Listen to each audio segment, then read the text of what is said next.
Hello दोस्तों, welcome back to our backup channel. दोस्तों, मैं हमेशा की तरह आपसे रिक्वेस्ट करूंगा कि आप हमारे चैनल को सब्सक्राइब कीजिए, शेयर करें, लाइक करें। दोस्तों, आपकी सब्सक्रिप्शन से ही हमें मोटिवेशन मिलता है। दोस्तों, बहुत से लोगों की कमेंट आ रही थी कि डिसीज्ड और death claim settlement post office में किस तरह होता है, उसके ऊपर एक वीडियो बनाई जाए, उसमें सारी कैटेगरी कवर की जाए, कौन से डॉक्यूमेंट लगने वाले हैं, क्या क्या प्रकार रहते हैं, with nomination, without nomination, legal evidence. ये बहुत मतलब वास्ट सब्जेक्ट है। बहुत से लोगों को रूलिंग पढ़ते हैं तब इसकी बहुत ही क्रिएट हो जाती है, तो ये समझ नहीं पाते। ये इस वीडियो के अंत तक बने रहे। हम आपकी पूरी एम्बिग्यूटी यहाँ पे क्लियर करने वाले हैं। तो पॉइंट वाइज देखते हैं हम। दोस्तों, पहले तो हम ये जानते हैं कि हमने किस आधार पे इस वीडियो बनाया है, कहाँ से कंटेंट लिया है। दोस्तों, ये केस पोस्ट ऑफिस जो एसबी ऑर्डर इशू करता है उसके आधार पर, और जो सीबीएस मैनुअल है उसके आधार पे हमने पूरी इंफॉर्मेशन कलेक्ट की है। जो 31st एसबी ऑर्डर आया था 2020 में, उसकी उसमें जो है पूरा डिटेल इन्होंने इलाबोरेट किया है। और जो 36 में तो सिर्फ एक अमेंडमेंट आई थी, मतलब इसमें सिर्फ लिमिट मॉडिफाई किया था। जो सैंक्शनिंग अथॉरिटी रहती है पोस्ट ऑफिस वाले की, उनके लिए ये था। तो इसमें ज़्यादा कुछ है नहीं 36 में।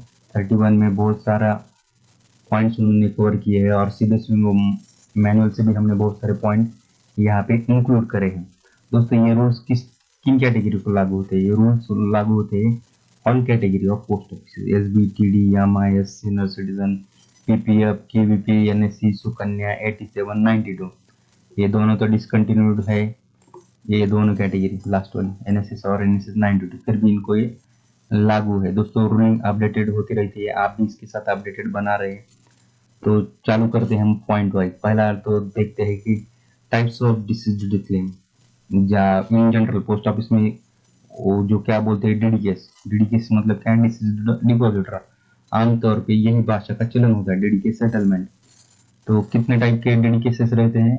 विथ नॉमिनेशन, मतलब with nomination, with legal evidence, no nomination, no legal evidence. Nomination मतलब कोई बंदा अपने अकाउंट में अकाउंट ओपनिंग के टाइम में ही नॉमिनेशन रजिस्टर करता है कि मेरे पश्चात, मतलब आफ्टर डेथ, मेरी जो पूरी जो अमाउंट है, जो पूरा जो धन है, दो इस बंदे को दिया जाए, मतलब ए से बी से, तो इसको नॉमिनेशन बोलते हैं। तो ये सिंपल है। सबसे 100% तरीका यही रहता है कि आप नॉमिनेशन के साथ जाएं। अगर किसी ने नॉमिनेशन नहीं किया तो सेकंड ऑप्शन क्या रहता है कि पोस्ट ऑफिस वाले क्या देखते हैं कि उसके कुछ लीगल एविडेंस है, मतलब कोई किसी बंदे ने अगर विल बना के रखी है तो विल के आधार या सक्सेशन सर्टिफिकेट के आधार पे उसका सेटलमेंट होता है।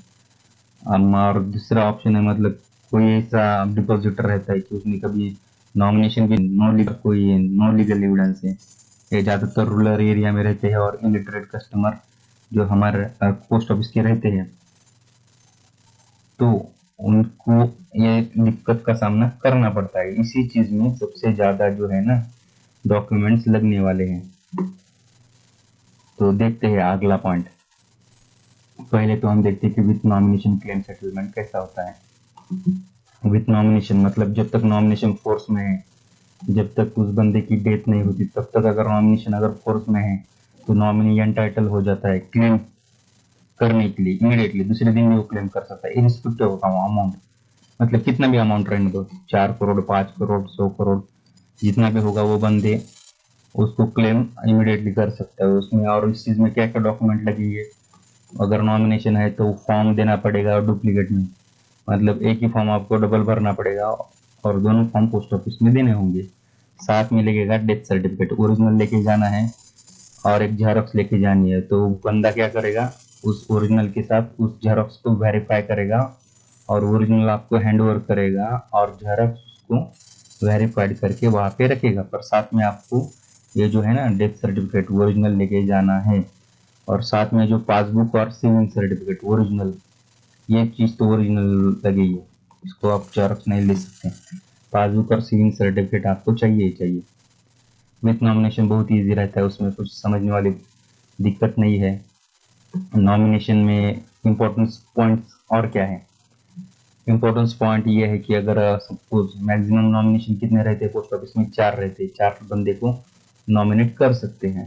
अगर 4 बंदे को किया, सपोज मान लीजिए 1 लाख रुपए अमाउंट है, 1 लाख रुपए अमाउंट है, अगर 4 नॉमिनी है तो हर एक को 25-25 हजार, मतलब 25% हर एक बंदे को मिलेगा, 25%, 25-25 हजार 4 बंदे को पैसा मिलेगा। अगर 2 बंदे हैं तो 50-50। दूसरा पॉइंट क्या है, ये बहुत ही इंपॉर्टेंट पॉइंट है दोस्तों, ये जानकारी कहीं पे भी आपको नहीं मिलने वाली। अगर मान लीजिए मतलब कोई ए डिपॉजिटर है, मान लीजिए हम इसको उदाहरण के साथ ही समझेंगे, ए डिपॉजिटर है, अगर इसकी डेथ हो जाती है, ये क्या है, डिपॉजिटर है, इसकी डेथ हो जाती है, इस बंदे ने बी को नॉमिनी किया था, ये बी क्या है, बी है नॉमिनी, ये जो है डिपॉजिटर है, ये डिपॉजिटर है, बी नॉमिनी है। पर ऐसा होता है कि डिपॉजिटर भी मर गया और नॉमिनी भी मर गया डेथ में, इस केस में क्या होगा, इस बंदे के लीगल हायर आएंगे, इस बंदे के भी लीगल हायर आएंगे, तो इन दोनों में झगड़ा होगा कि पैसा इसका है, ये मैं इसका लीगल हायर हूँ, मुझे दे दो। अब तो नॉमिनी तो नहीं बचा, नॉमिनी के भी लीगल हायर आएंगे, ये बोलेंगे ये इसने इसको नॉमिनी किया तो इसके लीगल हायर हम है, तो हमारा हक बनता है कि हमारे नॉमिनी का पैसा हमें दे दिया जाए, तो इन दोनों में झगड़ा होने वाला है। तो इस केस में क्या बोलता है, यहाँ पे बहुत क्लियरली बता दिया गया है कि अगर ऐसा होता है, डिपॉजिटर और नॉमिनी दोनों जीवित नहीं रहते, तो क्या होगा, नॉमिनी के लीगल हायर यानी टाइटल हो जाएंगे क्लेम के लिए, इसके फेवर में क्लेम से सैंक्शन करना है, नॉमिनी के लीगल हायर को पैसा देना है, ना कि डिपॉजिटर के लीगल हायर को। इधर साफ साफ बताया है, not in favour of legal higher of the deceased depositor, legal higher of last deceased nominee, nominee के लीगल हायर को पैसा देना है। क्लियरली यहाँ पे उन्होंने मेंशन किया है, तो ये चीज बहुत इंपॉर्टेंट है, ये ध्यान में रखना है। ये केसेस बहुत ही कोर्ट में जाते हैं, तो कोर्ट वाले ये रूलिंग देख के फैसला तो इन्हीं के हक में देने वाले हैं। Where nomination is minor, minor रहेगा तो क्या है, अगर कोई माइनर है नॉमिनी, अगर डिपॉजिटर ने उसका कोई रिसीवर अपॉइंटमेंट किया है, अगर रिसीवर अपॉइंटमेंट नहीं है तो उसके जो गार्डियन है माइनर के, वो हकदार हो जाते हैं। तो इस चीज में कोई ऐसा एम्बिग्यूटी वाला कंसेप्ट ही नहीं है।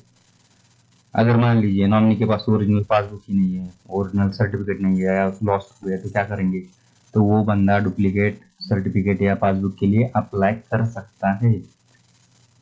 तो ये 3 ही पॉइंट थे उसमें। तो चलिए दोस्तों पॉइंट नंबर 2 देखते हैं। 2 नंबर में क्या होता है, अगर किसी बंदे का नो नॉमिनेशन है, किसी ने नॉमिनेशन ही नहीं किया पर उसके पास लीगल एविडेंस है, मान लीजिए सक्सेशन सर्टिफिकेट, सक्सेशन सर्टिफिकेट कौन करता है, कोर्ट इशू करता है।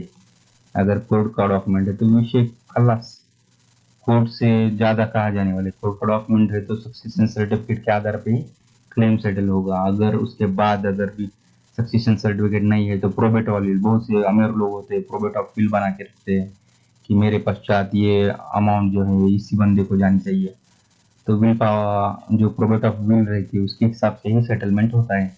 लेटर ऑफ एडमिनिस्ट्रेटर, अगर कोई लेटर है किसी कार्यालय का तो इस प्रॉपर्टी इसी को हैंड ओवर करना है, तो उसके आधार पे भी क्लेम सेटलमेंट होता है।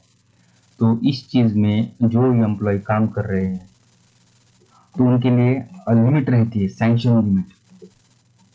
कौन सा बंदा पोस्ट वाइज एलएजी एसएजी कितना करेगा, गैजेटेड कितना करेगा, नॉन गैजेटेड कितना करेगा, जो no nomination no legal evidence है वही लिमिट इसी चीज को भी लागू हो जाती है। तो इस लिमिट के बारे में हम बाद में देखेंगे, तो पहले इसी को क्लियर करते हैं।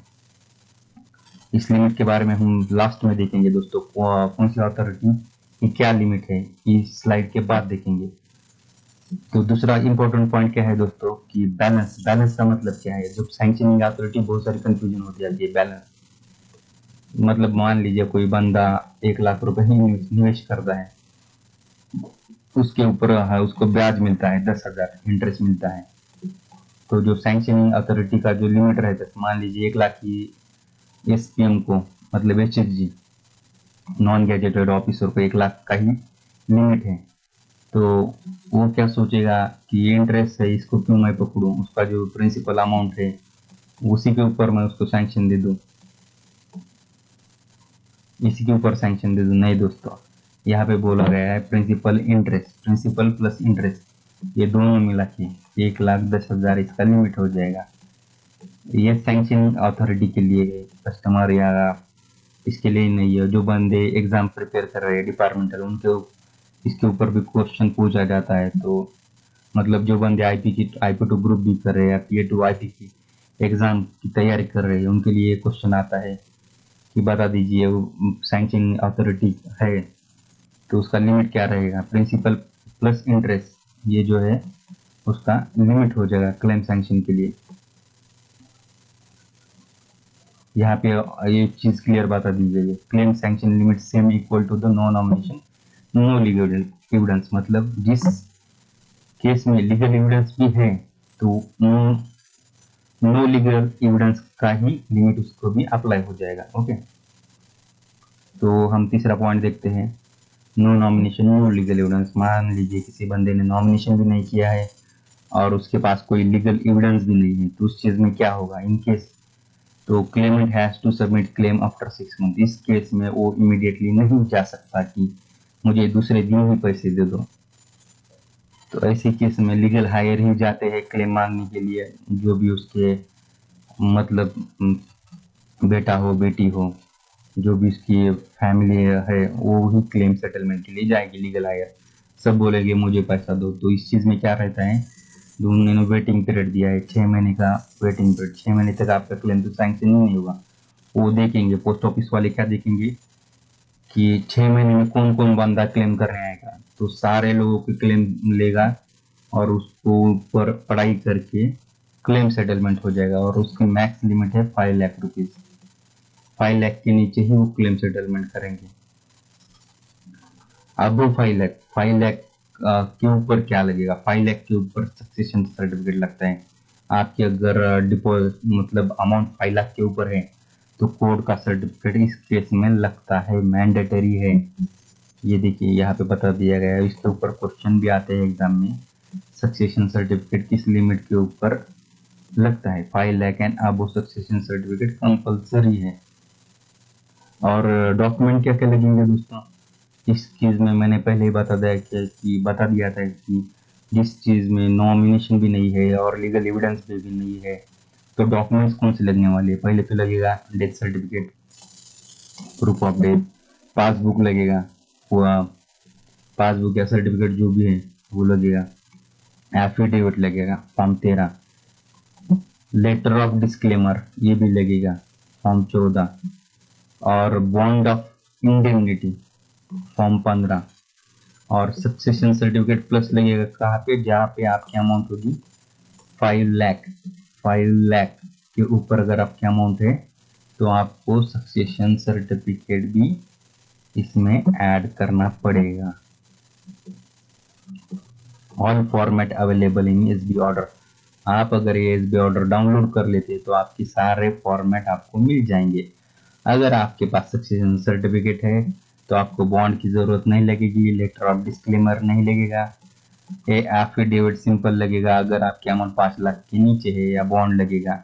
तो उस ये आईएसबी ऑर्डर आप एक बार पढ़ लो तो आपको पूरी जानकारी और फॉर्मेट भी मिल जाएंगे। तो देखते हैं दोस्तों कि लिमिट क्या है, सैंक्शनिंग अथॉरिटी की लिमिट क्या है। पहले तो देखते हैं LSG lower selection grade post master जो रहते हैं उनकी लिमिट क्या है। जहाँ पे नो लीगल एविडेंस है, नो नॉमिनेशन है, तो बंदा क्या करेगा, LSG का लिमिट है 50,000 रुपए, 50,000 के अंदर ही वो सैंक्शन कर पाएगा, जहाँ पे उसके डॉक्यूमेंट्स लेकर। HSG उसके आगे पोस्ट कौन सी रहती है पोस्ट ऑफिस में, HSG higher selection grade. Higher selection grade वाले बंदे क्या करेंगे, और नॉन गैजेटेड रहते हैं तो उनका लिमिट है 1 लाख रुपए। 1 लाख रुपए तक ही वो इस चीज को निर्णय ले सकते हैं। गैजेटेड जितने भी ग्रुप बी ऑफिसर है पोस्ट ऑफिस में, ऑल गैजेटेड है, तो हर डिस्ट्रिक्ट लेवल पे ही रहते हैं, तो उनकी लिमिट है 5 लाख रुपीज मैक्स। तो गैजेटेड जितने भी ऑफिसर है वो 5 लाख तक ही सैंक्शन कर पाएंगे। और जो डायरेक्टरेट है, मतलब क्लास 1 ऑफिसर है ग्रेड 1 के, डायरेक्टर, रीजनल डायरेक्टर, जीपीओ में बढ़ते, उनको तो कोई लिमिट ही नहीं है।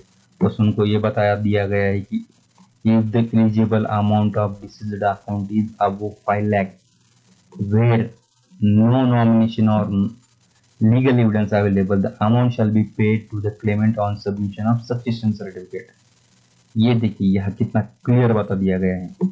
अगर 5 लाख के ऊपर अमाउंट है तो ये कोर्ट से उनको लाना है, तो इसमें कोई भी अथॉरिटी इस चीज को सेटल नहीं कर पाएगी अगर सक्सेशन सर्टिफिकेट नहीं है तो नेक्स्ट मिसलेनियस पॉइंट देखते हैं। अब डेथ सर्टिफिकेट के बारे में बता दिया गया है आगे कि डेथ सर्टिफिकेट कौन सा होता है। Municipality, local authority, hospital, police station inform prescribed proof भी एक्सेप्टेड। हॉस्पिटल का भी कर सकते हैं, पुलिस स्टेशन का भी होता है, म्यूनिसिपालिटी का भी होता है। अगर वहां पे ऐसी कोई अथॉरिटी ही नहीं है, मतलब कोई ग्रामीण इलाका है, तो एमपी एमएलए का भी, पंचायत ऑफिसर का भी, जो गांव का मुखिया रहता है उसका भी सर्टिफिकेट ला सकते हैं। अगर मान लीजिए, एक दूसरा पॉइंट ये देखिए, बहुत इंपॉर्टेंट पॉइंट है, अगर कोई बंदा 7 साल से मिसिंग है, ना ही उसका डेथ सर्टिफिकेट है, कहाँ गया पता नहीं, तो 7 साल के बाद ही उसको मरा हुआ घोषित किया जाता है। Will be treated as dead, मतलब गायब हो गया, पता ही नहीं है जीवित है या क्या है। तो इस चीज में उसका 7 साल वेट करना पड़ेगा। 7 साल वेट करने के बाद ही उस क्लेम को सेटल किया जाएगा उस नॉमिनी के फेवर में। ओके, ऑल पेमेंट डिसीजन, हाँ ये तो सिंपल चीज है कि कितना भी अमाउंट रहेगा नॉमिनी के एसबी अकाउंट या उसको अकाउंट पे ही मतलब क्रॉस चेक इशू किया जाएगा, उसको कैश पेमेंट नहीं होने वाला है कितना भी अमाउंट रहे।